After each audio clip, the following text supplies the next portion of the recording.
2023년 3월 17일 DMQA 오픈 세미나 발표를 진행하겠습니다. 금일 주제는 휴먼 액션 레코그니션입니다.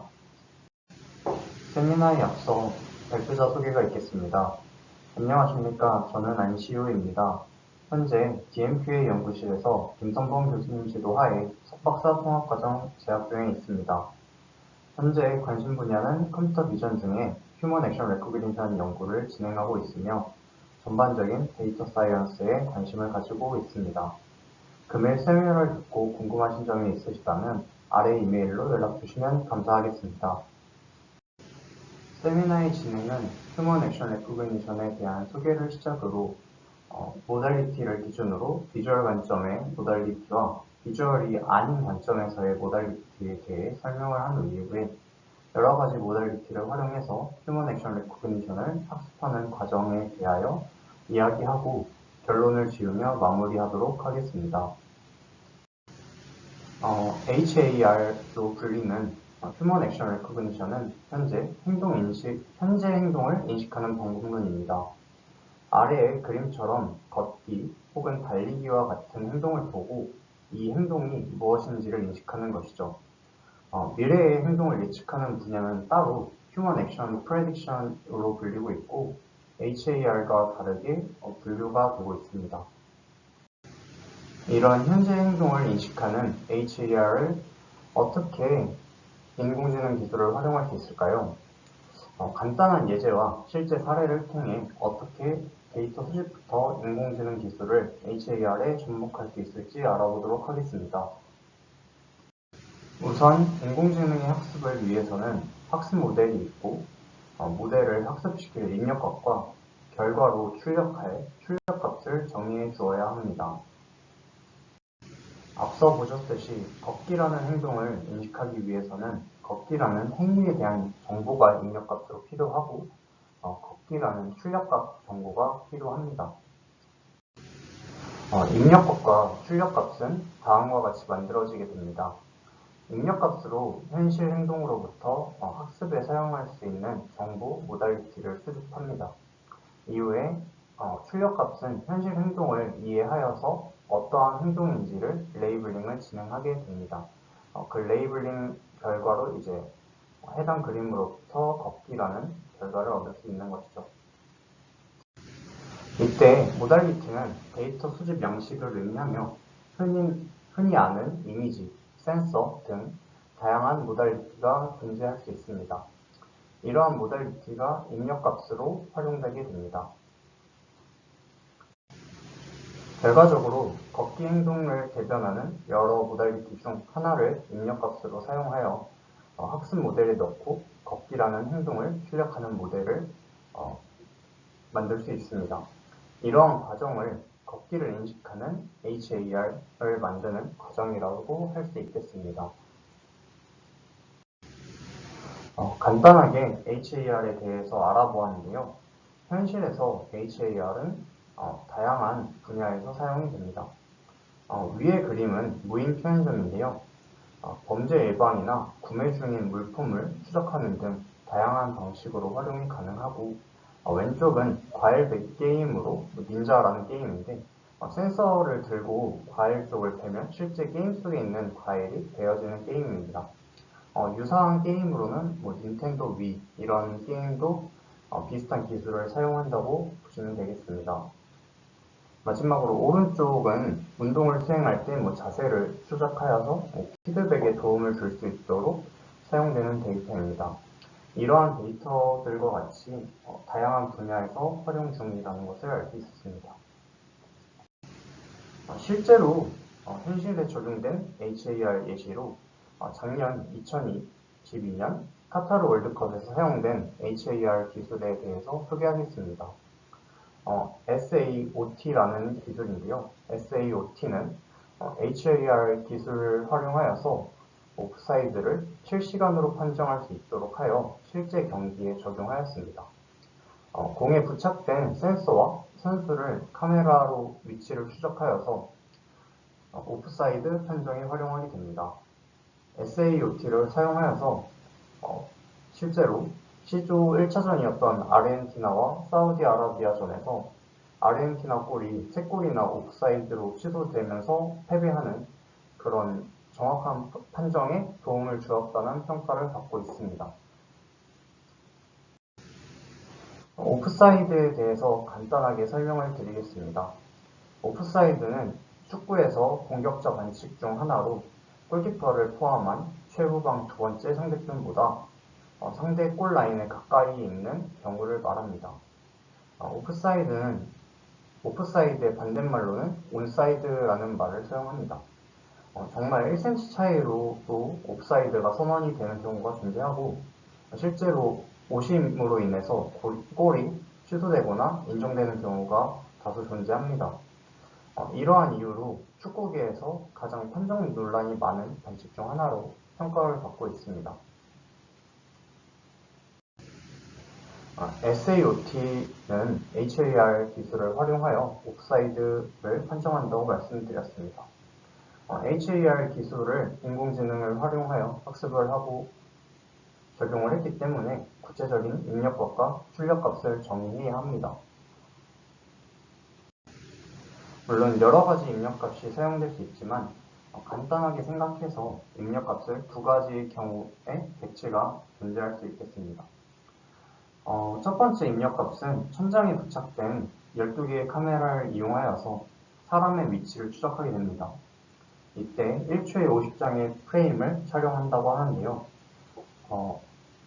이 50fps가 1초에 50장의 프레임을 촬영한다, 이렇게 보시면 될 것 같습니다. 두 번째 입력값은 공 속에 장착된 센서를 이용하여서 위치를 추적하게 되는데 이때 1초에 500번의 신호를 보냄으로써 추적에 좀 더 효과적으로 사용될 수 있다고 합니다. 출력값의 경우는 현재 태스크가 오프사이드인지 온사이드인지 판정하는 것으로 정의를 하였습니다.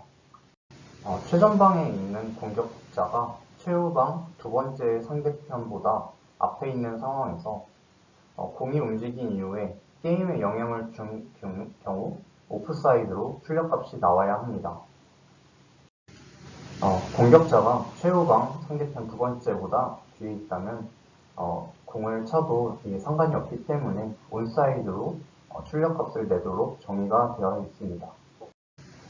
여러가지 모달리티를 활용하여서 옵사이드를 판정하는 인공지능은 사람과 공 위치 정보를 학습하여 옵사이드를 판정하는 HAR 모델이라고 할 수 있습니다. 그래서 SOAT는 센서, 이미지, 관절 등 다양한 모달리티를 사용하고 있습니다. 실제로 HAR 연구들이 다양한 모달리티를 활용하는 중이라는 것을 이해하고 넘어가시면 되겠습니다. 앞선 예제들은 이해를 돕기 위해 하나의 순간에 대한 것을 입력값으로 설명을 드렸습니다. 하지만 실제 HAR 태스크들은 일반적으로 연속적인 시점에서 하나의 행동을 추출하는 것을 목표로 합니다. 아래의 예시와 같이 이 걷기 동작이 연속적인 상태에서 걷기라는 동작 하나를 예측하는 것이죠. 이때 연구 또는 데이터마다 수집되거나 사용되는 시점의 개수가 다릅니다. 입력값으로 사용되는 모달리티는 종류가 여러 가지가 있으며 RGB 이미지와 스켈레톤 모달리티를 활용하는 연구가 현재 가장 활발하게 진행 중이라고 합니다. 이런 다양한 모달리티는 비주얼 모달리티 데이터와 넌 비주얼 모달리티 데이터로 나눌 수 있습니다. 비주얼 모달리티 데이터는 카메라로 직접 촬영을 하거나 촬영된 이미지 혹은 동영상을 이용해 새로이 만든 데이터를 의미합니다. 그리고 넌 비주얼 모달리티 데이터는 소리나 센서와 같이 비주얼 모달리티 데이터가 아닌 데이터를 포괄적으로 의미합니다. 비주얼 모달리티 데이터는 가장 익숙한 RGB 이미지가 있고 스켈레톤, 뎁스, 적외선 이미지, 포인트 클라우드, 이벤트 스트림 등이 존재합니다. 그리고 넌 비주얼 데이터는 오디오, 가속도 센서, 레이더, 와이파이 등이 존재합니다. 물론 더 많은 모달리티가 존재하지만 앞서 소개한 10가지 모달리티에 대하여 각 모달리티의 설명과 산출 방식, 그리고 장단점을 간단하게 알아보도록 하겠습니다. 장점은 파란색, 단점은 주황색 박스에 작성하였습니다. RGB의 경우에는 일반적으로 수집되는 RGB로 구성된 이미지 데이터입니다.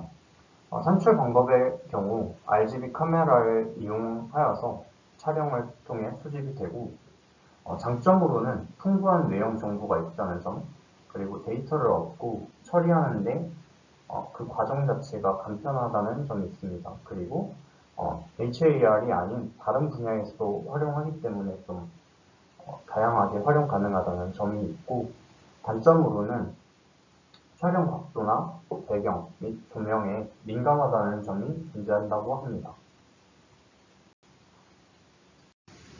뎁스의 경우에는 카메라로부터 물체까지의 거리를 측정하여 생성되는 흑백 이미지 데이터로 특수 카메라를 통해서 뎁스 이미지 데이터를 생성하게 됩니다. 이때 장점으로는 이미지 내의 구조 정보를 얻을 수 있다는 점과 비하학적으로 형태 정보를 얻을 수 있다는 점이 있습니다. 단점으로는 색상 및 텍스처 정보가 부족하다는 점이 있고, 인식할 수 있는 거리에 한계가 있어서 너무 먼 거리에 있는 객체들은 인식을 못한다는 한계점이 존재합니다. 그리고 스켈레톤 데이터의 경우에는 사람의 관절 좌표와 뼈로 구성된 데이터로 이미지에서 추론하거나 센서를 사용하거나 특수 카메라를 이용하는 등 다양한 방법으로 수집이 가능합니다. 장점으로는 피사체의 자세 정보를 얻을 수 있다는 점과 간단하여서 학습 용량이 적음에도 유의미한 정보를 가지고 있다는 점, 그리고 배경에 민감하지 않다는 점이 있습니다. 단점으로는 외형 정보가 부족하고 세부적인 형태가 부족하고 산출 시에 노이즈가 발생하는 경우가 많아 정확하지 않은 데이터가 수집될 수 있다는 한계점이 존재합니다. 적외선 데이터의 경우에는 말 그대로 적외선 카메라를 통해서 촬영을 하고 수집하게 됩니다. 장점으로는 어두운 환경에서도 작업이 가능하다는 점이고, 단점으로는 색상 및 질감 정보가 부족하고 이게 조명에, 특히 햇빛에 취약하다고 합니다. 포인트 클라우드는 사람의 형태를 많은 점을 사용하여서 표현한 데이터로 특수 카메라로 촬영하거나 이미지에서 추론하는 등의 방법으로 데이터를 수집할 수 있습니다. 장점으로는 가장 구체적인 기하학적 모형의 정보를 얻을 수 있다는 점과 촬영 각도에 민감하지 않다는 점이 있습니다. 단점으로는 색상 및 질감 정보가 좀 부족하고 계산 복잡성이 다른 모달리티들에 비해 가장 높다는 점이 있습니다. 그리고 이벤트 스트림 같은 경우에는 배경과 같이 가만히 있는 부분보다 움직임이 있는 부분에 초점을 두어 촬영되는 이미지로 특수 카메라를 사용하여서 수집이 됩니다. 장점으로는 시각적으로 많은 중복성을 피할 수 있습니다. 하지만 단점으로는 시공간적 정보가 부족하고 카메라가 비싸다고 합니다. 오디오의 경우에는 마이크를 통해 수집된 데이터입니다. 장점으로는 시점 내에서 작업을 쉽게 찾을 수 있고, 단점으로는 외형 정보가 없다는 점이 있겠습니다. 가속도의 경우에는 움직임을 숫자로 표현한 데이터로 피사체에 가속도 센서를 부착하여서 측정한 데이터를 수집하게 됩니다. 장점으로는 세분화된 정보가 있고 개인정보 보호가 되며 센서 가격이 가장 저렴하다고 합니다. 단점으로는 외형 정보가 없다는 점과 피사체가 장치를 항상 휴대해야 된다는 점이 있겠습니다. 레이더 장치를 쏘아 반사파 정보를 얻은 레이더의 경우 장점으로 벽을 관통할 수 있다는 점과 조도 및 날씨에 민감하지 않고 개인정보 보호가 가능합니다. 단점으로는 외형 정보가 없고 장치가 비싸다고 합니다. 와이파이의 경우 인체가 무선 신호를 반사하는 특징을 이용하여서 수집한 데이터입니다. 장점으로는 개인정보 보호가 가능하고 비용이 저렴하다고 합니다. 단점으로는 외관 정보가 부족하고 환경에 굉장히 민감하여서 노이즈가 존재한다는 점이 있겠습니다. HAR을 위한 많은 모달리티 데이터 중 10가지 데이터에 대해서 알아보았습니다. 장단점이 제각각이라는 점을 알 수 있어서 어떤 데이터를 학습에 활용하느냐에 따라서 분명 성능이 달라질 거라는 것을 예측할 수 있습니다. 10가지 모달리티 모두 환경에 따라서 학습이 가능하다는 것이 알려져 있습니다. 이 중 가장 많이 사용되는 모달리티는 RGB와 스켈레톤을 학습할 때 많이 사용되는 모델을 간단하게 소개를 드리겠습니다. 기본적으로 HAR 같은 경우에는 머신러닝 알고리즘도 많이 사용이 되지만 R에는 CNN, GCN, 트랜스포머 등의 딥러닝 구조 모델들이 많이 연구가 되고 있는 상황입니다. 그 중에 RGB 같은 경우에는 CNN, 그리고 스켈레톤 같은 경우에는 그래프를 이용한 모델이 가장 많이 연구가 되고 있습니다. 그중 대표격이라고 할 수 있는 RGB를 이용한 3D CNN for HAR과 스켈레톤을 이용한 STGCN에 대해서 알아보겠습니다. 3D CNN for HAR은 우리가 흔히 알고 있는 2D CNN 구조에서 시간 정보를 추가하여 만든 모델이라고 할 수 있습니다. 이렇게 늘렸다가 줄이면서 마지막 행동을 인식하는 과정을 거치게 됩니다. 기본적으로 우리가 알고 있는 2D 컨볼루션 연산이 이루어지게 되는데 3D CNN의 경우 시간 차원을 추가하여서 3차원으로 컨볼루션 연산을 수행하는 것이 핵심 포인트입니다. 그래서 학습 시에 입력값 정보가 2D CNN의 경우 채널, 가로, 세로 정보이고 3D CNN의 경우 시간을 추가하여서 시간, 채널, 가로, 세로 정보를 담고 있습니다. STGCN의 경우 스켈레톤을 시간으로 쌓고 그래프 연산을 통해 행동을 인식하는 과정을 담고 있습니다. 그림을 보시면은 사람이 달리는 RGB 이미지들이 있는데 이를 오픈푸즈라는 유명한 포즈 이스티메이션 기법을 사용하여서 스켈레톤 데이터를 생성을 합니다.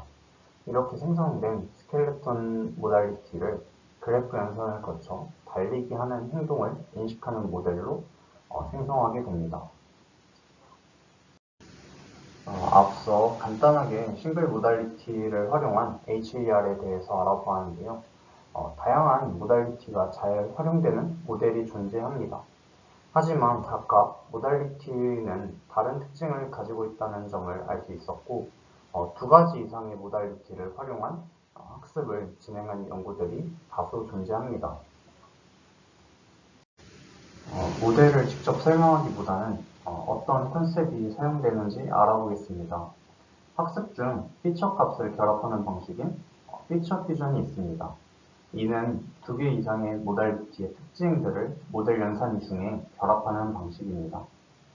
다음은 각각 모달리티에 대한 학습이 끝난 후에 결합하는 방식인 스코어 퓨전이 있습니다. 각각의 모달리티로부터 나온 확률 값들을 결합하여서 하나의 결과를 내는 방식입니다. 멀티모달 러닝 관점에서 보았을 때 피처 퓨전 같은 경우에는 얼리 퓨전, 그리고 스코어 퓨전 같은 경우에는 레이트 퓨전으로 이해하시면 되겠습니다. 그리고 마지막으로 유명하지는 않지만 사람이 없이 휴먼 액션 레코그니션을 진행한 재밌는 연구가 있어 소개드리고 마치겠습니다. RGB와 플로우 이미지를 활용하였으며 이미지 중간에 대부분을 가려서 사람이 보이지 않도록 하는 상태에서 어떤 행동을 하는지 맞추는 문제를 풀고 있습니다. 사람을 전부 가리기도 하지만 중간을 고정적으로 가려서 신체 일부가 간혹 인식되기도 합니다. 하지만 행동을 하는 배경이 중요한 작용을 하여서 분류가 가능하게 된 것이라고 설명을 하는데 HAR 분야에서 배경이 갖는 중요성을 다시 한번 생각해 보게 된 연구였습니다. 결론입니다. 휴먼 액션 레코그니션 같은 경우에는 다양한 모달리티 입력값을 사용하여서 사람의 현재 행동을 인식하는 분야입니다. 그리고 싱글 모달리티를 활용한 연구의 경우 다양한 딥러닝 기반 연구가 다 존재하고 있고, 다양한 모달리티가 존재하는 만큼 멀티 모달리티를 활용한 학습 연구가 많이 진행 중입니다. 그리고 현실에서 활용 가능성이 높고 실제로도 범죄 예방, 스포츠, 게임 등에서 다양하게 활용 중인 분야입니다. 이상으로 금일 세미나 마치도록 하겠습니다. 감사합니다.